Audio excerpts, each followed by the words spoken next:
What does it mean for a state to ensure it's providing public education to families? Is a traditional K-12 public school system the minimum requirement, or is it a starting point? How do we make the education system work for our kids rather than trying to shoehorn our kids into one education system? This week, we dive into the latest on the policy fights over education choice. We discuss a better way to think of the entire education system, and we outline a path for what's next. This is Defending Ideas. Defending Ideas is a weekly podcast produced by Sutherland Institute. On this show, we are committed to renewing the principles of common sense conservatism, making you a better champion of sound ideas.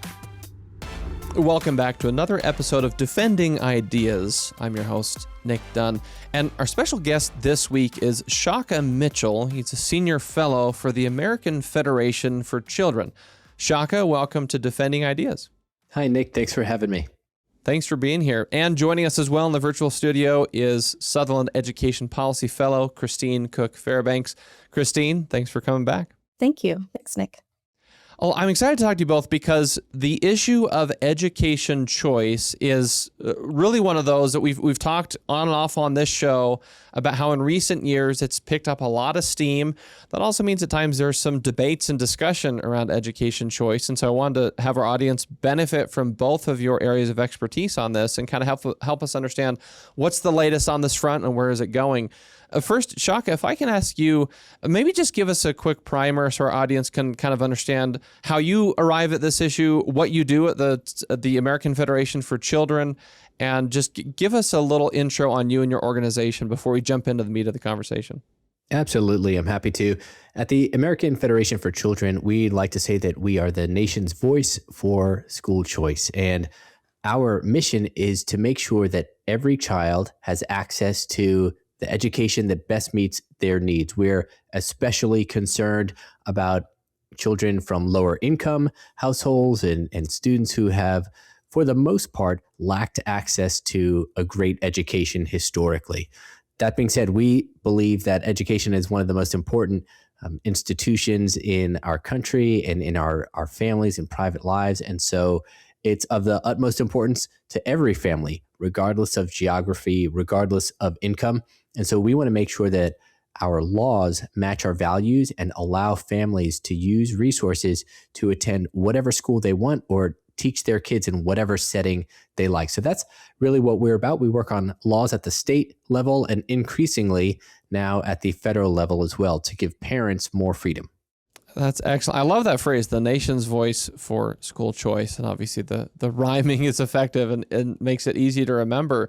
But I like the idea that in my view, so much of this conversation, there is a lot of institutional momentum, obviously, behind what folks might call the traditional K-12 public school system.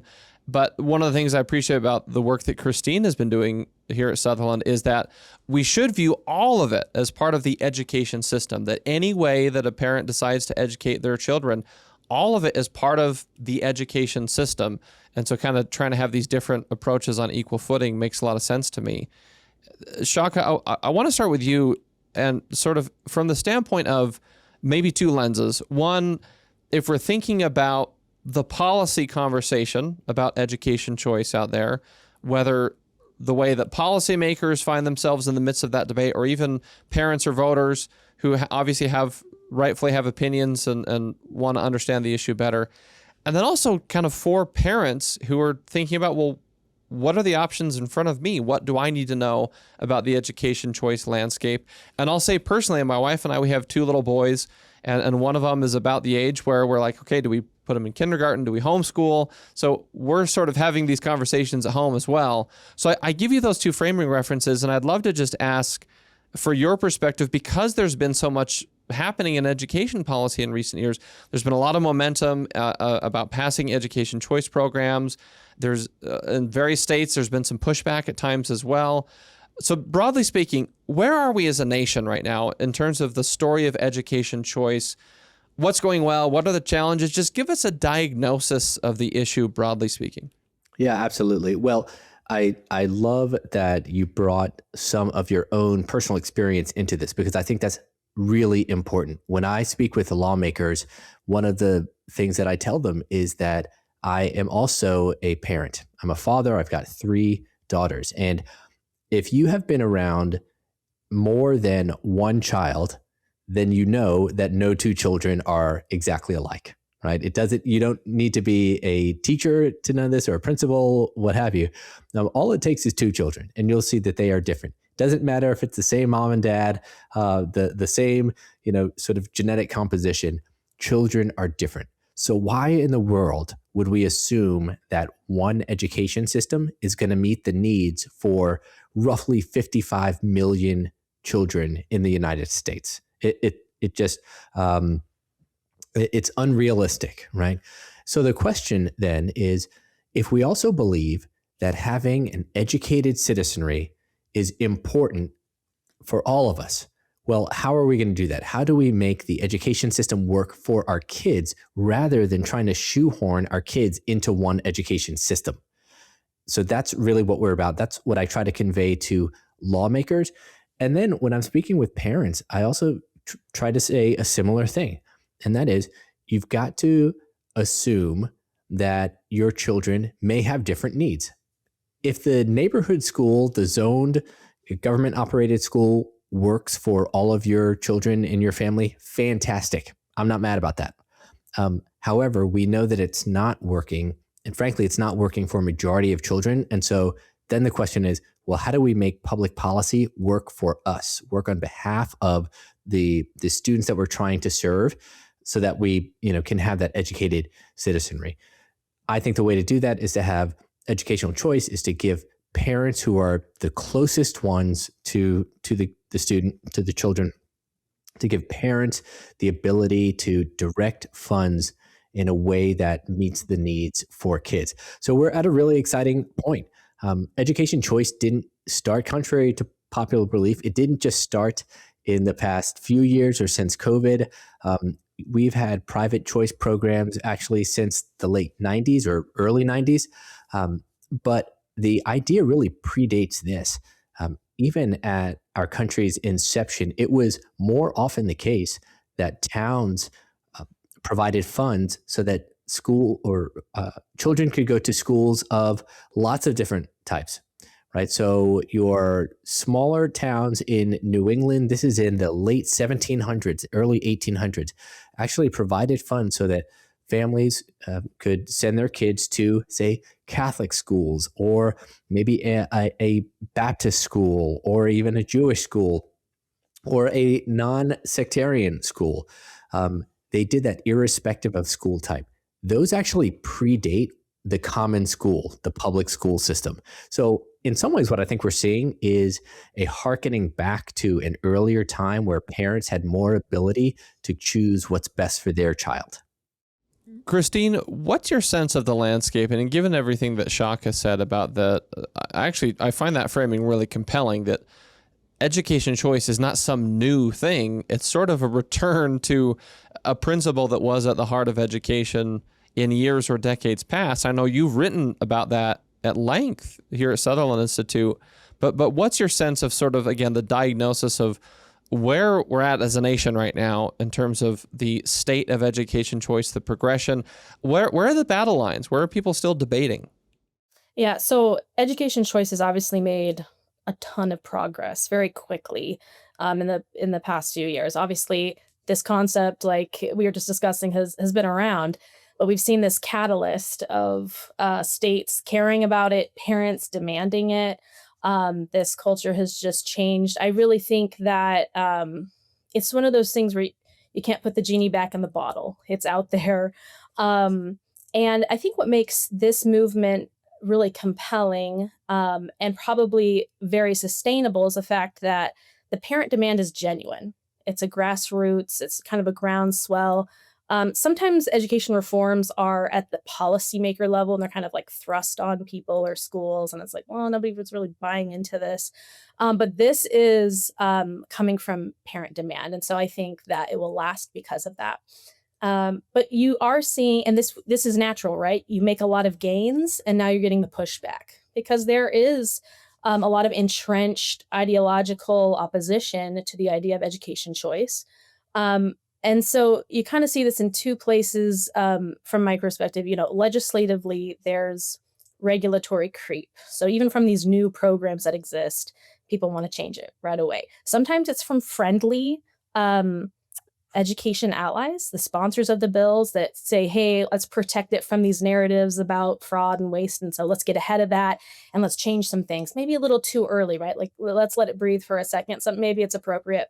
Sometimes the legislative creep is from those that were always against it, that say, okay, this exists now, but we are going to make sure that it's capped as much as possible. And then there's a slew of legal challenges, which again, you could have predicted would come. That's what happens when you pass new programs that are somewhat controversial. But what's interesting here is that the legal challenges have morphed a little bit. From the U.S. Supreme Court level, there's been some foundational cases that really support education choice. It's on some solid footing. But at the state level, you're really seeing this debate take shape. For a long time, we talk about Blaine amendments, and we still do, but it's basically these provisions in state constitutions that say you can't send public funds to religious institutions.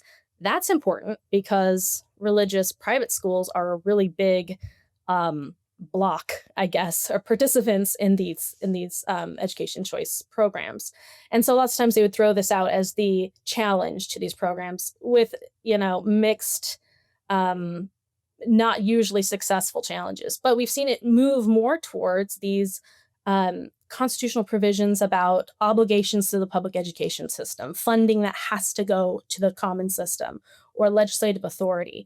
And so you're seeing this kind of bubble up in Utah. Obviously, we've written a lot about the challenge to the Utah Fits All Scholarship as an example of that. I mean, there's multiple arguments, but ultimately, the idea is that the income tax revenue that's set aside for the public education system can't be diverted to this other program.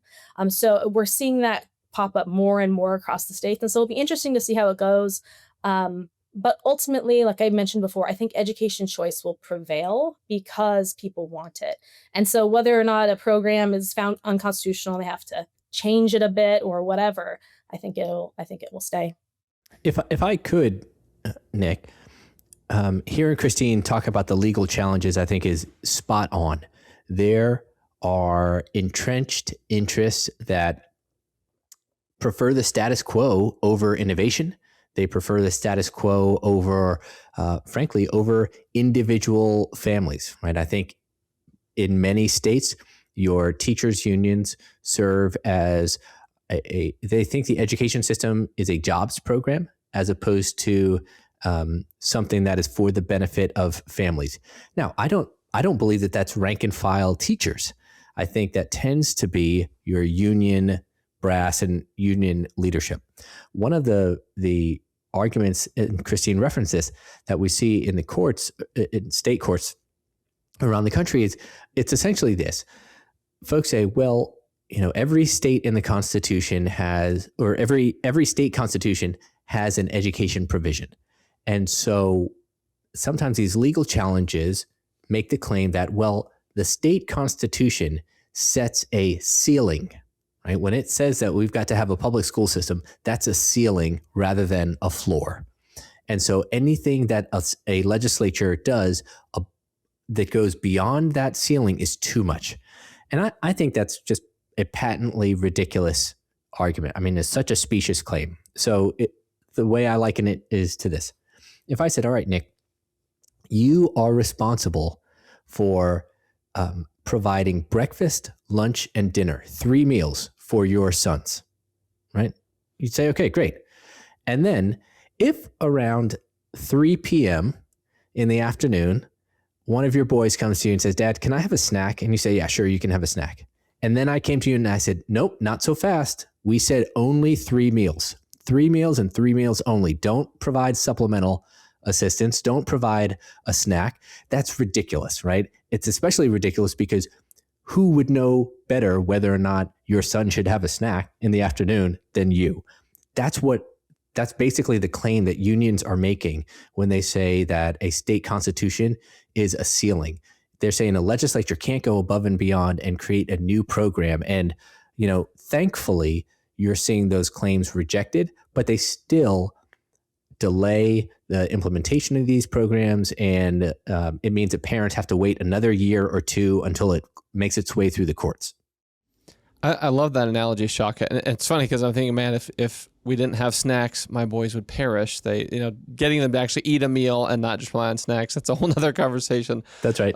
But I think that the floor versus ceiling analogy is really compelling to me, because as you both are talking, I was trying to think, okay, help us understand why this is such a big point of debate. And the way I would frame it is this, is that, you look at other areas of policy that are kind of similar, where I think in the early childhood space or the childcare space, the same types of people who are arguing against K-12 education choice are often the folks who argue for pre-K education choice, meaning if we say, hey, we're going to have a voucher program or a tax credit, we're going to put more money into the system and allow parents to choose whatever childcare environment or setting or situation is best for their families with taxpayer support, I think most folks that I'm talking about would typically support that. Same thing on the higher ed side of things, that we give scholarships and then we let people choose where they go with that scholarship money,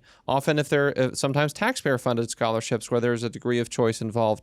So it seems like we allow for choice, so to speak, pre-K and post-grade 12, but then for some reason right in the middle, the sandwiched middle of K-12, there's all of a sudden this strong pushback to education choice. And I want to help our audience understand it better.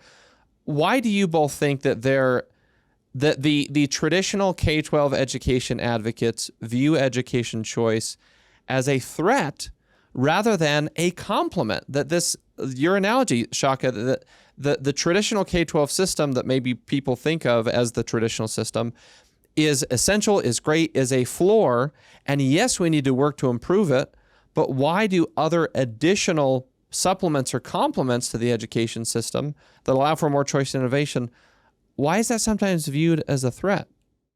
It's a great question, and you'll have to see if you can get some union representatives on the podcast and ask them. But two things come to mind, and then I'd love to know what Christine thinks. But the two things for me that come to mind are, as I mentioned, the K-12 system, public education system, does employ massive numbers of people.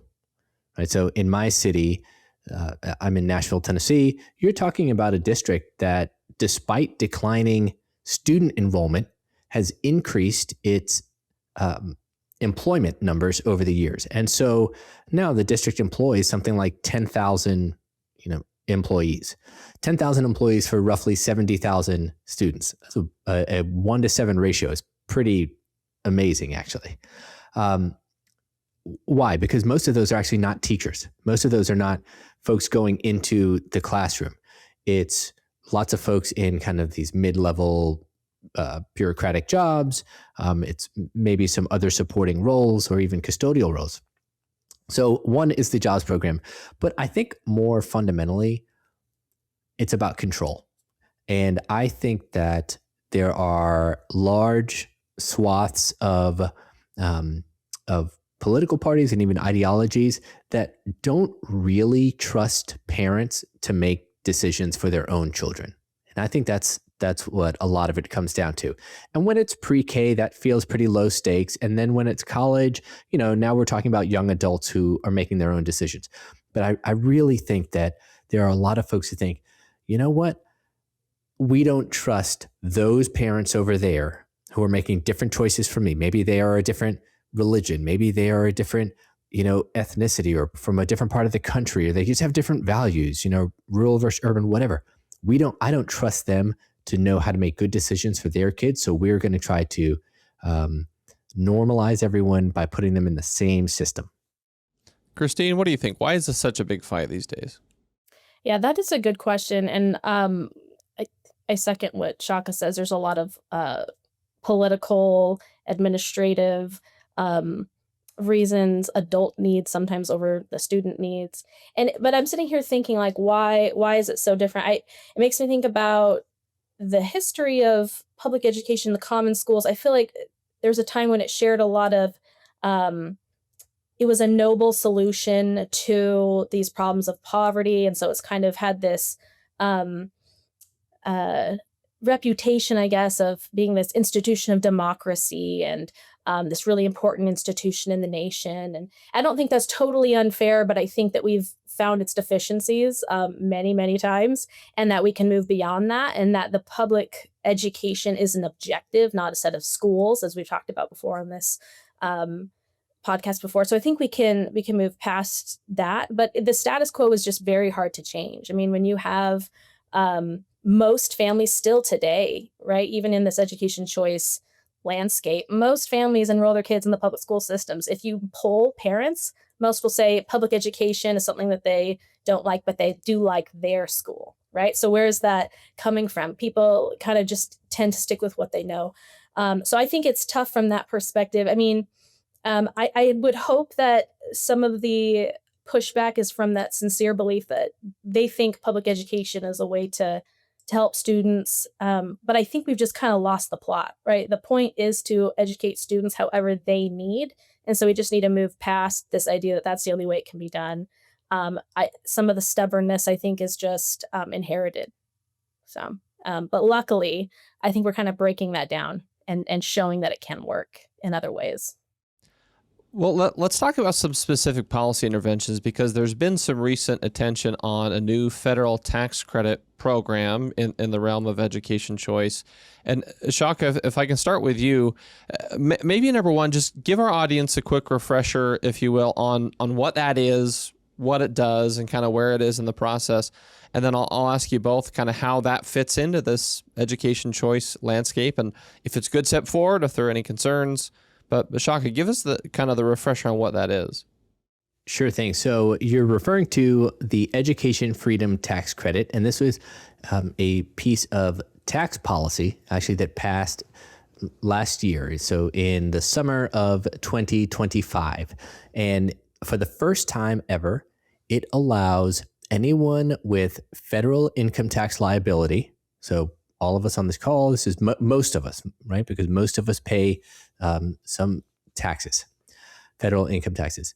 This allows anyone with federal income tax liability to redirect up to $1,700 of that tax liability into a scholarship granting organization.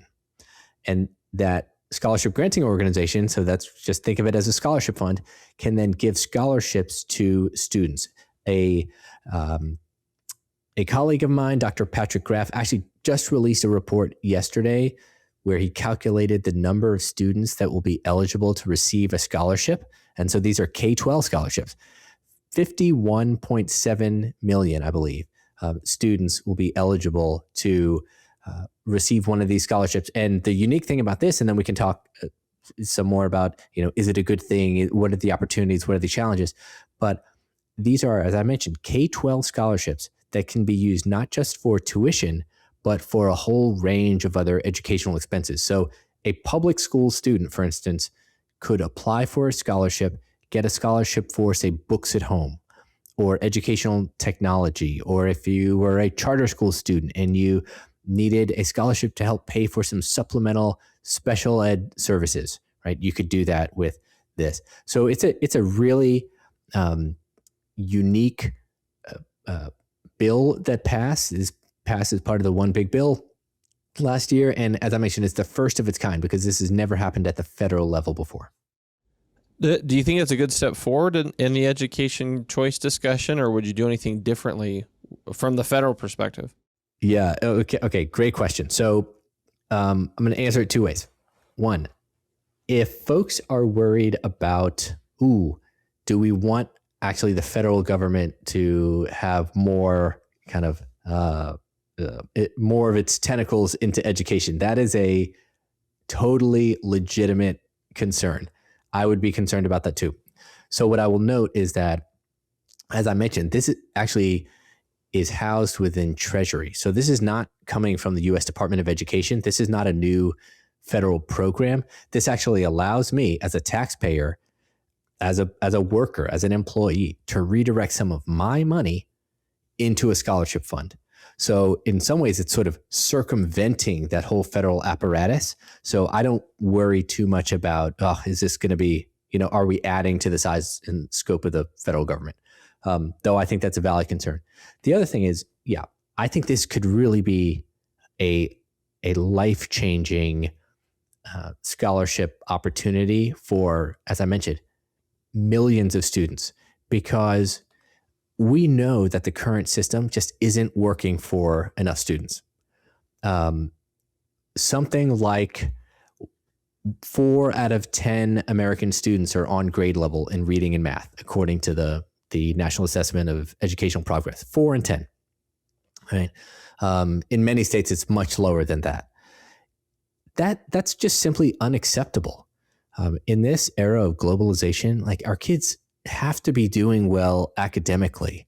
And we're not talking about some, a standard by which we're saying that every kid needs to be, an MIT engineer. We're talking about the skills that you need to be a contributing, functioning member of American society, right?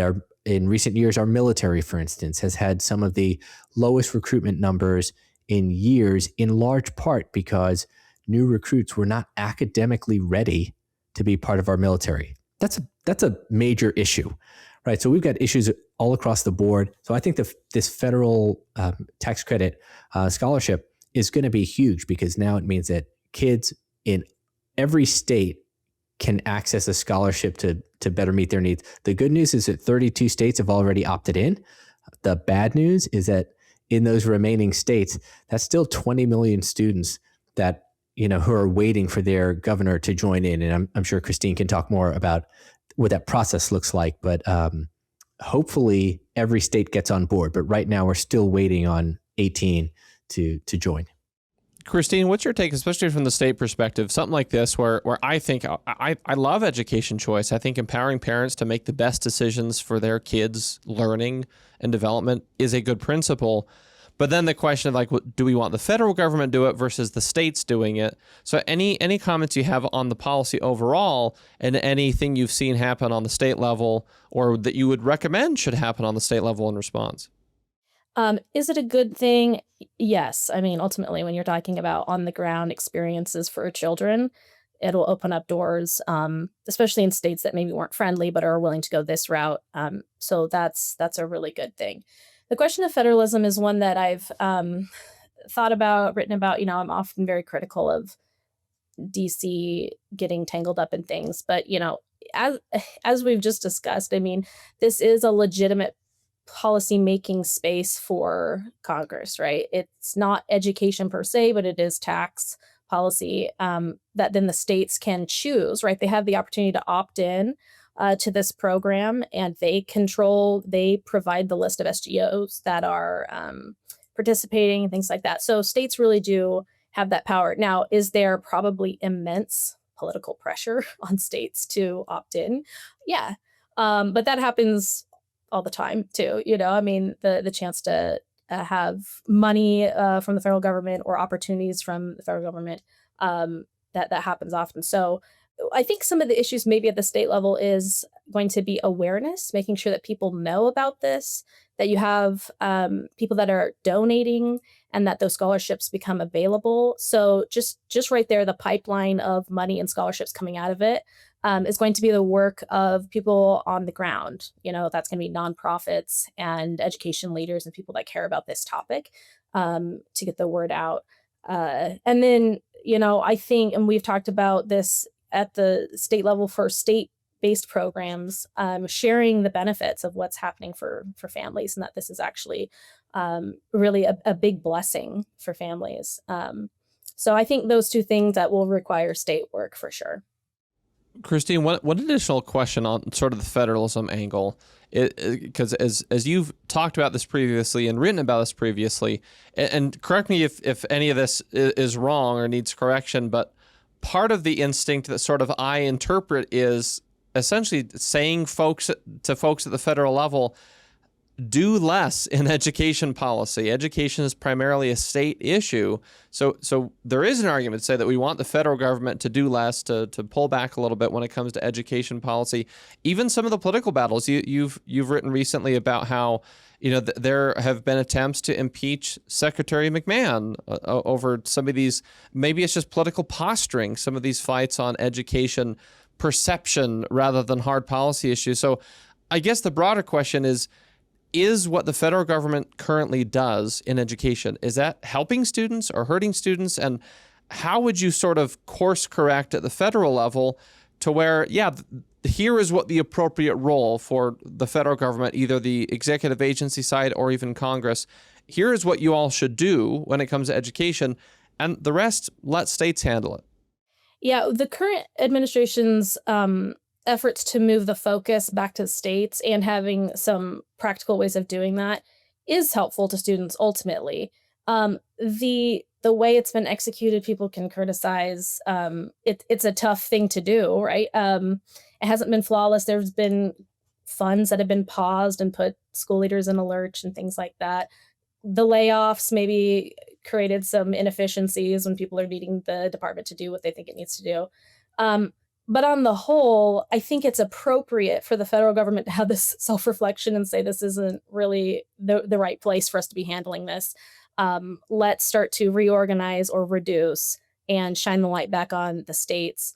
I guess maybe the biggest flaw there, not flaw, but challenge, I would say, is that unless the laws and regulations really change, reorganization doesn't do too much, So the effort of really getting it back to the states, I think, is a bigger task. But at the end of the day, states really are the leaders. That's where the innovations are coming from. That has not changed. That continues to happen. And so, when it came to the impeachment effort, I thought this is such a waste of time because it is mostly symbolic. It's just to get that headline. And the point is, at the state level, the lawmakers there need to have real impact, right? They're impacting real students. They don't have the luxury so much just to have these kind of symbolic votes and things like that. They need to make things happen. So that to me was just highlighting the difference between the federal government getting involved versus the states. And the states is where the action happens. Shaka, I want to ask you about sort of the future trajectory of education all across the nation. And what I mean by that is one of the things that I've observed, having Christine on the show many times and seeing the good work, the good writings that she's put out for Sutherland Institute on this front, is maybe one perception is that, yes, in addition to a rise in a push for education choice, which again, I think is a good thing. I think adding options and empowering parents to choose what's best for their kids just makes sense at a very basic level. But in addition to that, do you think there's a rise in awareness of things like parents being involved? Christine has talked about this a ton, saying that it's a parent-driven education system. At least that's what we should have. And even the way the state of Utah approaches it is very much a parent-driven kind of parent-involved thing. And so whether it's sort of recognizing that literacy rates are a real challenge that we need to address as a state and as a nation. There's a lot of discussion around AI and technology. So when you look at all these kind of, I guess, areas of movement within the education policy space, what do you see as the future? How do we move forward an education policy agenda at the state level and across the nation in a way that addresses all these things? And maybe the last framing I'd ask is, in my view, that whether parents choose to educate their children in a homeschool environment, in a micro school, in a co-op, in a private school, in a public school setting, whatever environment a child ends up in, how do we work to make sure that is the best it can be to address all these other questions we're dealing with? Forecast the future. Tell us what should happen. Well, I'll try to look into the crystal ball a little bit, but great questions. And I think you're getting really to the heart of what should concern all of us, regardless of whether or not we have children, right? On the one hand, I think that there's almost nothing that's as personal as where you send your children to school, right? That decision, that's a family decision. On the other hand, when we live in community, the well-being of my neighbor's children does have an effect on me, right? The well-being of my children does have an impact on the city that we live in, the state, kind of zoom out the country, et cetera. So I do think that we have an interest. The question is, what's the depth level there, and how controlling do we need to be? So I think it's something that we all need to take seriously. So just a couple kind of quick hits as we wind down. I think that one of the best things that's happened in, say, the past 10 years is that parents no longer feel like the zone school is their only option. So Christine is absolutely right that a majority of students still attend a public school.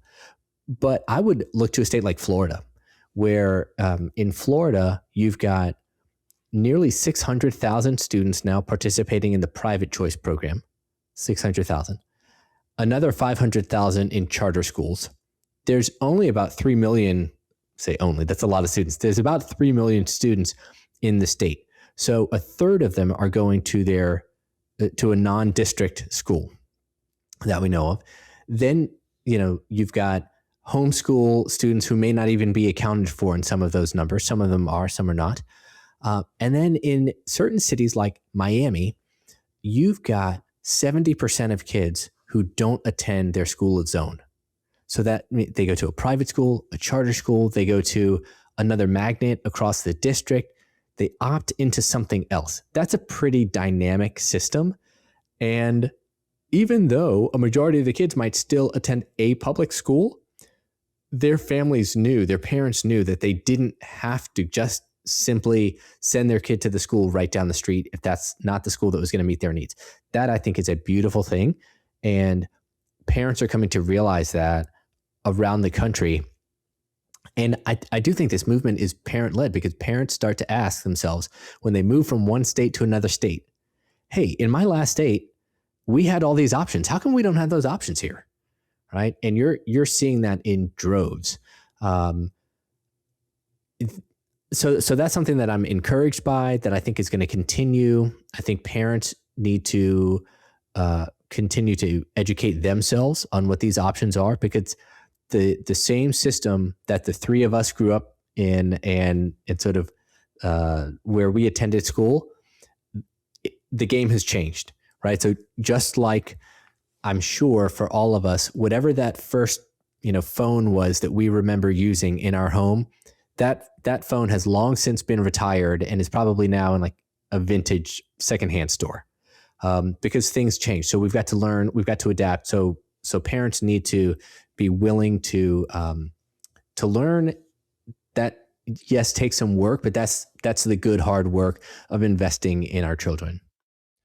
Well, as we wrap up, I want to ask you each one final question, just the brief kind of 30-second closing talking point. And I'll start with you, Christine, and then Shaka will give you the last word. If you were to articulate, say, okay, from all this conversation that we've had, what is the single most compelling talking point to leave our audience with? If they're listening to this saying, hey, this makes sense, but I'm going to go out and talk to my friend, family member, neighbor, coworker, who's really skeptical about the idea of education choice, and someone who might say, no, why push for choice? Instead, we just should be making our public schools better to serve the needs of all kids. If they find themselves in that kind of situation, Christine, what would you say is the most important and the most compelling message that they can share that you think might actually help persuade some of the skeptics or critics? We all know, just by living life, that people are different. Parents are the experts in their children, having lived with them day in, day out, loving them, knowing their strengths, their weaknesses, their talents. And they are the best decision makers to know where those students can thrive. And that is sort of a natural law, if I may. It's just reality. And we all know that. And so we need public policy that reflects that, especially in education policy. Shaka, same question. What's the single most important message our audience can take away to use in their conversations that hopefully will help persuade some of the skeptics or critics? Sure. Well, I absolutely sign on to what Christine said. I would also add that when we look at the history of government-operated schools in the United States, despite faculty members' best intentions, despite an increasing amount of spending, we have not seen the academic results that we want to see, that we would expect to see, nor have we seen the kind of meaningful partnership between schools and families that really moves the needle for our kids. To achieve both of those things, to move the needle and to see that kind of partnership, I think we need to free some of those resources and let parents have more control of their children's educational destiny. Well, we will leave it there for time. Thank you both. Obviously, these conversations continue and the work continues on the front of improving education and expanding education choice. I want to thank you both again, Christine Fairbanks, our Education Policy Fellow here at Sutherland, and Shaka Mitchell, Senior Fellow for the American Federation for Children. Thank you both for being with us on Defending Ideas. Thanks so much. Thank you. We're going to take a quick break before we leave you all with some talking points from this conversation. This is Defending Ideas. We'll be right back. Sometimes it's hard to keep up with the latest policy debate that affects your life. The solution? Subscribe to Sutherland Institute's weekly newsletter, where you'll find in-depth insights from seasoned policy experts, compelling multimedia, and advance notice of special events. Visit sutherlandinstitute.org. Welcome back, and thanks again to Shaka and Christine for sharing their thoughts. The part of this conversation that lingers the most for me is Shaka's analogy that addresses whether we should view the traditional K-12 public school system as the ceiling of education policy or the floor. Shaka compared it to a parent who's responsible for providing breakfast, lunch, and dinner for his or her kids. If the parent then wanted to add, say, an afternoon snack, that wouldn't run counter to the importance of the other meals. It's just a value add. We should view education choice similarly. It's a complement or a supplement to the other options available to parents and families. And all taken together can improve the full spectrum of offerings to help kids learn and grow. Well, that's it for this episode of Defending Ideas. If you enjoyed this discussion, please visit defendingideas.org, where you can access previous episodes and watch or listen on your favorite platform.